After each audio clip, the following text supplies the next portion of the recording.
Welcome to Kamargram. ফরিদপুরের আলফাডাঙ্গায় আছে প্রায় 1 শতাব্দীর ইতিহাস বহন করা একটি শিক্ষা প্রতিষ্ঠান। আমার পেছনে থাকা এই বিদ্যালয়টি আলফাডাঙ্গা উপজেলার সর্বপ্রথম মাধ্যমিক বিদ্যালয়, যেটা কামারগ্রাম কাঞ্চন একাডেমি প্রতিষ্ঠিত হয় 1937 সালে, যার প্রতিষ্ঠাতা জনাব কাঞ্চন মুন্সী। তার প্রতিকৃতি এখানে পাশেই দেওয়া আছে।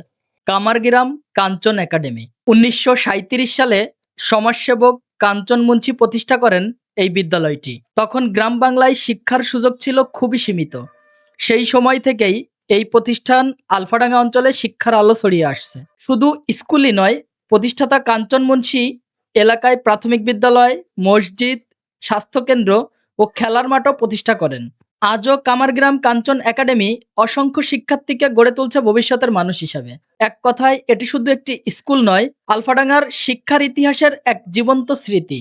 উক্ত প্রতিষ্ঠানের সূচনা লগ্ন থেকে এখনো পর্যন্ত প্রতিষ্ঠানের সঙ্গে সম্পৃক্ত এবং উক্ত প্রতিষ্ঠানের সকল স্টুডেন্টের প্রতি রইল শ্রদ্ধা ও ভালোবাসা। আজকের মতো এখানেই শেষ করছি। আল্লাহ হাফেজ।